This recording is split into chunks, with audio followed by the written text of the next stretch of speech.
Selamat siang teman-teman. Pada kesempatan kali ini kita akan belajar bersama dan hari ini saya akan membahas tentang jabatan gembala jemaat dan diaken. Saya langsung saja. Dalam jemaat mula-mula sudah ada pemilihan orang-orang untuk menerima jabatan dalam jemaat. Dan pada mulanya segala sesuatu itu diatur dengan sangat sederhana. Namun sudah ada jabatan yang berbeda dalam jemaat-jemaat ketika itu. Kita lihat dalam surat Efesus pasal 4 ayat 11, di situ Rasul Paulus menyebutkan beberapa jabatan dalam jemaat seperti rasul-rasul, nabi-nabi, pemberita-pemberita Injil, gembala-gembala dan pengajar-pengajar. Nah, gembala dan pengajar ini patut untuk kemudian dipersatukan. Kenapa? Karena keduanya ini tidak dapat dipisahkan satu dengan yang lainnya. Nah, pada kesempatan ini saya tidak akan membicarakan semua jabatan-jabatan tersebut, tetapi hanya berkaitan dengan penggembalaan, yaitu gembala jemaat dan diaken saja yang saya akan bahas pada kesempatan ini. Saya mulai dari jabatan gembala jemaat. Yang pertama pada bagian ini adalah ada yang namanya 3 istilah dalam satu jabatan. Yaitu tiga istilah di sini adalah istilah gembala, penatua, dan penilik jemaat. Ini menunjukkan kepada satu jabatan dalam perjanjian baru. Kalau kita lihat dalam Kisah Para Rasul pasal 20 ayat 17 ayat 28, di situ dikatakan bahwa para penatua jemaat di Efesus telah dijadikan penilik atas kawanan itu, kawanan domba, dalam hal ini jemaat, dengan tujuan agar mereka memberi makan atau menggembalakan jemaat Allah yang ada di Efesus ketika itu. Nah, di sini kita bisa melihat atau kita bisa menemukan bahwa istilah penatua, penilik, dan gembala itu dipakai untuk menunjuk kepada satu jabatan dan orang-orang yang sama.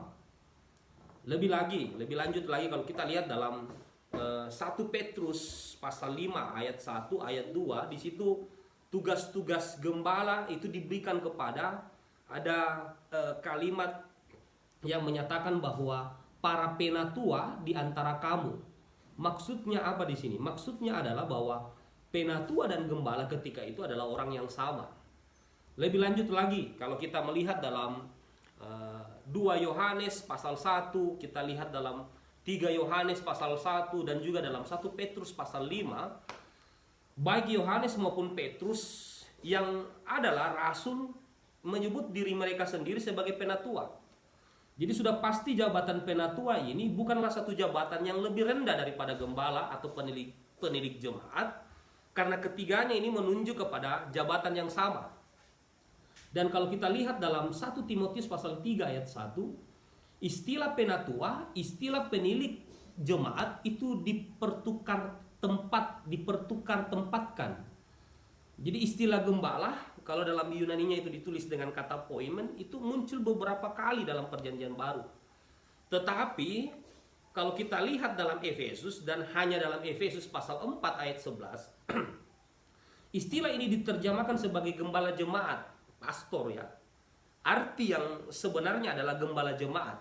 Kita bisa lihat dalam Matius pasal 9, Yohanes pasal 10, Ibrani pasal 13, dan terakhir itu kita bisa temukan dalam 1 Petrus pasal 2. Nah, sebagaimana telah dikatakan di atas, bahwa para penatua ini, penilik jemaat di gereja Efesus ketika itu telah diberi tugas untuk menggembalakan kawanan domba Allah.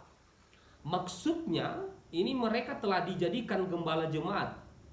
Nah, ketika itu Rasul Paulus, kalau kita baca dalam surat itu, Rasul Paulus dalam suratnya kepada jemaat di Filipi, dia membuka salam, dia menulis dengan kalimat seperti begini: dari Paulus dan Timotius, hamba-hamba Kristus, kepada semua orang kudus dalam Kristus Yesus di Filipi, dengan para penilik jemaat dan diaken. Itu kita bisa lihat dalam Efesus pasal 1. Nah, apabila ketika itu para penatua dan para gembala itu mempunyai tugas yang berbeda dari para penilik jemaat, pastilah Paulus tidak hanya menyebutkan penilik jemaat dan diaken. Nah, bagian kedua dari jabatan gembala jemaat di sini, tadi 3 istilah dalam satu jabatan. Yang kedua adalah 2 jabatan dalam satu orang. Jabatan gembala dan pengajar kalau kita lihat dalam Efesus pasal 4 ayat 11, kalau dalam bahasa Yunaninya kedua kata ini didahului hanya oleh satu artikel, yaitu tous poimenas kai didaskalaos. Dan rupanya tugas gembala dan pengajar disatukan dalam satu orang. Kalau dalam istilahnya begini, tidak semua pengajar harus menjadi gembala. Tetapi gembala jemaat itu dia harus tahu mengajar. Tentu yang diajarkan di situ adalah firman Tuhan, pengajaran firman Tuhan.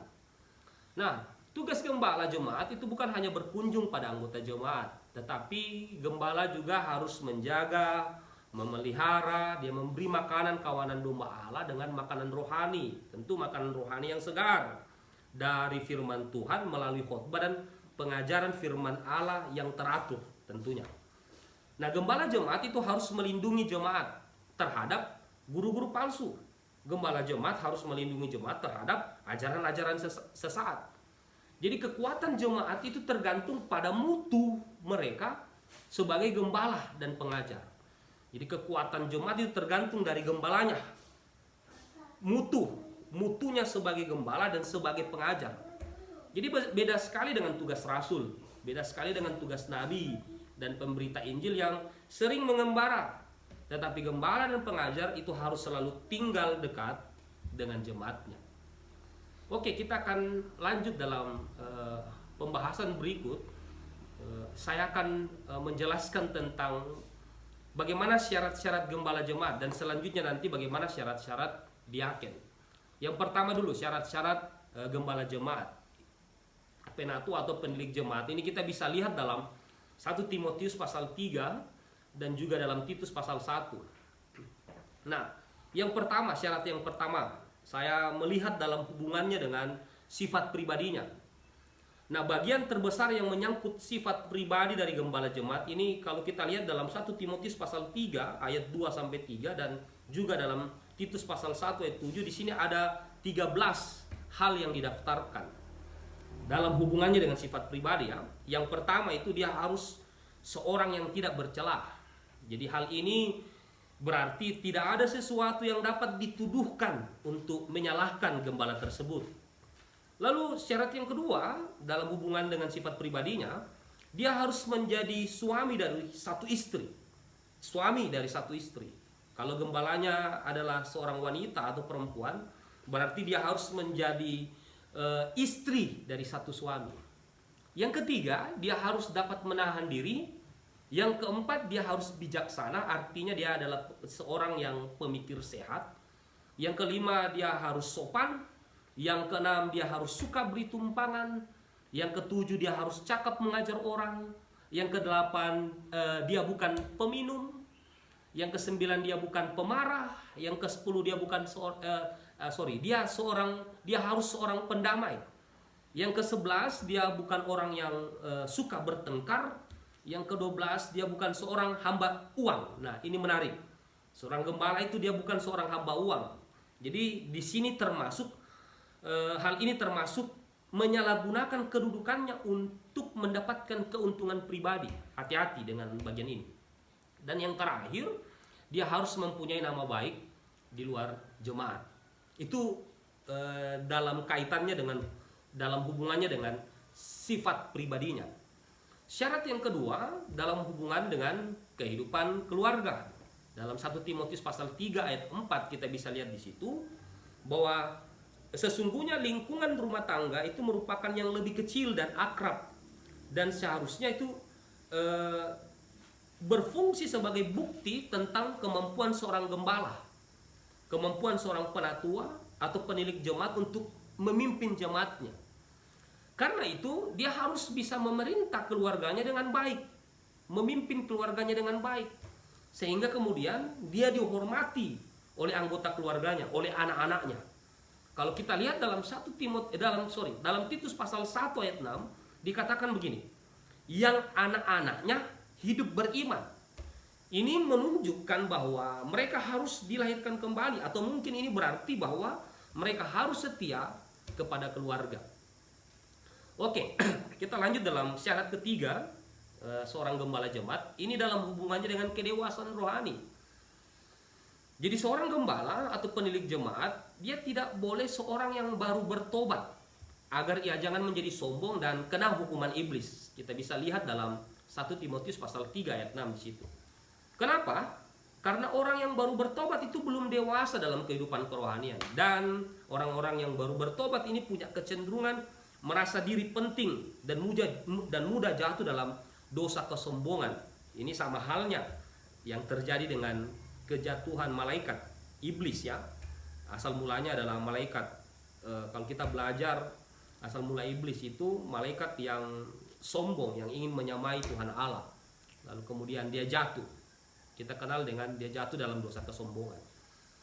Yang keempat, syarat seorang gembala dalam hubungannya dengan kehidupan masyarakat.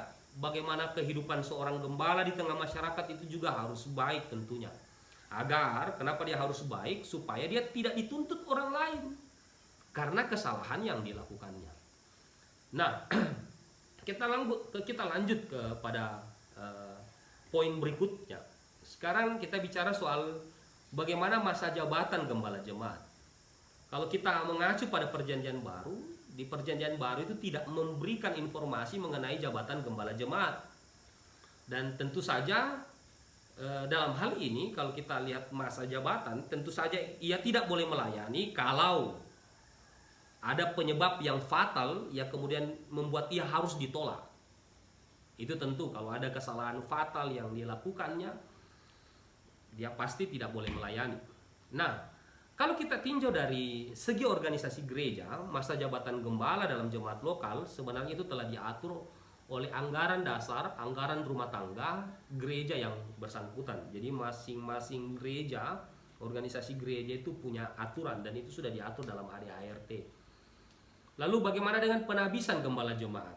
Kalau kita kembali mengacu dalam perjanjian baru, kita bisa mendapatkan tentang penumpangan tangan ke atas orang yang melaksanakan tugas pelayanan dalam jemaat. Misalnya kalau kita lihat dalam Kisah Para Rasul pasal 6 ayat 6, di mana para penatua itu menumpangkan tangan ke atas 7 pelayan yang dipilih. Lalu kalau kita lihat dalam 1 Timotius pasal 4 ayat 14, di situ kita lihat para penatua menumpangkan tangan atas Timotius, ke atas Timotius. Dan yang terakhir kalau kita lihat dalam Titus pasal 1 ayat 5, di situ Titus kemudian menetapkan penatua-penatua yang ada di Kreta. Nah, penumpangan tangan ini tampaknya merupakan penabisan yang kelihatan. Dan penumpangan tangan ini merupakan tata cara yang bersumber dari perjanjian lama, di mana maksud yang terkandung di dalamnya adalah pengkhususan untuk suatu jabatan. Kalau kita lihat dalam Bilangan pasal 27 di situ jelas seseorang yang dikhususkan untuk satu jabatan. Lalu kalau dalam Kejadian pasal 4 itu tentang pemberkatan. Dan kalau dalam Imamat pasal 1 dimaksudkan dengan persembahan kepada Allah, ditumpang tangankan. Lalu dalam penabisan dalam perjanjian baru, ini bukan hanya merupakan penetapan untuk satu jabatan, tetapi penumpangan tangan juga itu merupakan persyaratan dukungan atau persetujuan atas pengesahan akan panggilan dan kemampuan serta hubungan jemaat dengan pelayanan dari orang yang ditabiskan ini. Lalu bagaimana kalau ini dipraktekkan pada masa kini? Maka penumpangan tangan itu tidak harus terbatas untuk para gembala, para penatua saja, tetapi juga untuk diaken. Dan bahkan penginjil itu bisa ditabiskan menurut contoh dalam perjanjian baru. Oke, selesai untuk gembala jemaat. Kita lanjut bagaimana dengan jabatan diaken. Nah, untuk lebih jauh kita bicara tentang jabatan diaken, saya mau membahas dulu mengenai arti diaken. Nah, istilah diaken ini kalau kita pelajari, ini dari bahasa Yunaninya ditulis dengan kata diakonos. Umumnya dipakai dengan arti seorang pelayan. Markus pasal 10 ayat 43, Yohanes pasal 2 ayat 5, pasal 12 ayat 26, di situ dengan jelas dituliskan. Kalau kita lihat dalam bentuk kata kerjanya diterjemahkan sebagai melayani atau mengantar bantuan. Matius pasal 4 ayat 11, pasal 20 ayat 28 dan Roma pasal 15 ayat 25. Nah, istilah diaken ini, melayani ini juga dipakai untuk menunjukkan kepada semua pelayan. Kita bisa lihat dalam 1 Korintus pasal 3 ayat 5, 2 Korintus pasal 6 ayat 4 dan Efesus pasal 6 ayat 21, juga dalam Kolose pasal 1 ayat 7, serta 1 Petrus pasal 4 ayat 6. Di situ kita bisa lihat istilah-istilah diaken itu dipakai untuk menunjukkan kepada semua pelayan. Nah, kalau kita lihat dalam Kisah Para Rasul pasal 6 ayat 1 sampai 6, di situ bicara soal ketujuh orang yang dipilih untuk mengawasi bantuan bagi janda-janda miskin dari gereja mula-mula di Yerusalem. Itu mungkin ya, mungkin ketujuh orang ini yang dipilih itu dianggap sebagai diaken yang pertama. Nah, penting untuk dicamkan bahwa para diaken ini juga harus memenuhi syarat-syarat rohani yang sama tingginya dengan gembala, para penilik jemaat. Kita bisa lihat dalam 1 Timotius pasal 3 ayat 8 sampai 13 di situ. Karena itu, tampaknya para diaken ikut membantu baik dalam pelayanan rohani di gereja maupun pelayanan material yang ditugaskan kepada mereka. Nah, kalau kita lihat fungsi jabatan diaken dalam Alkitab, ini rupanya berkaitan dengan penyaluran dana bantuan. Jikalau para penatua itu bertanggung jawab bagi kebutuhan rohani jemaat, sedangkan para diaken itu terutama mengurus kebutuhan-kebutuhan jasmani jemaat. Oke, kita akan lihat syarat-syarat diaken yang terdapat dalam 1 Timotius pasal 3 ayat 8 sampai 10 dan juga dalam ayat 12 sampai 13. Kita lihat di situ yang pertama, dalam hubungannya dengan sifat pribadi, ayat 8 di situ ya. Diaken harus pertama, dia orang yang terhormat atau sungguh-sungguh. Dalam hubungannya dengan sifat pribadi, dia orang yang terhormat atau sungguh-sungguh.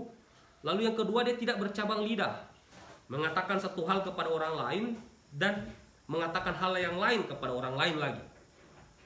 Yang ketiga, orangnya tidak serakah. Itu dalam hubungan dengan sifat pribadi. Yang kedua, dalam hubungannya dengan doktrin, ayat 9 dalam 1 Timotius pasal 3 di situ. Diaken itu harus memegang kebenaran Kristen yang objektif, iman, dengan hati nurani yang suci, yaitu dengan kehidupannya harus sesuai dengan apa yang dipercayainya. Lalu bagaimana syarat yang ketiga? Syarat yang ketiga dalam hubungannya dengan kerohanian, ayat ke-10 di situ, diaken itu harus diuji dahulu. Dia disetujui dahulu, dia diakui dan tanpa celah. Dan yang keempat, dalam hubungannya dengan keluarga, dalam ayat 12 dalam 1 Timotius pasal 3, seperti para penatua, diaken juga harus menjadi suami dari satu istri. Dan kalau diakennya adalah seorang perempuan atau wanita, dia menjadi seorang istri dari satu suami tentunya. Dan dia bisa memimpin keluarganya dengan baik. Itu syarat-syarat diaken. Lalu bagaimana dengan masa jabatan diaken? Nah, Alkitab juga tidak memberitahukan tentang masa jabatan diaken. Namun demikian, sama tadi dengan gembala, penatua, penilik, ditinjau dari segi organisasi gereja, masa jabatan para diaken dalam satu jemaat lokal itu sudah diatur dalam anggaran dasar dan anggaran rumah tangga gereja yang bersangkutan. Nah, oleh karena para diaken ini dipilih langsung dari anggota jemaat lokal untuk jangka waktu tertentu, maka jabatan diaken ini sifatnya temporer. Maksudnya adalah apabila seorang diaken itu tidak terpilih lagi sebagai diaken dalam satu jemaat lokal, dia tidak berhak menuntut untuk tetap menjabat sebagai diaken di jemaat lokal itu. Dan yang penting untuk diperhatikan bahwa tidak ada mutasi bagi jabatan diaken. Maksudnya begini, diaken di jemaat A bisa dimutasi ke jemaat B, tidak ada. Jadi tidak ada mutasi bagi jabatan diaken. Pemilihan dan penabisan diaken, bagaimana dengan itu? Pemilihan dan penabisan para diaken itu juga tidak dijelaskan secara pasti. Akan tetapi kalau kita lihat dalam Kisah Para Rasul pasal 6,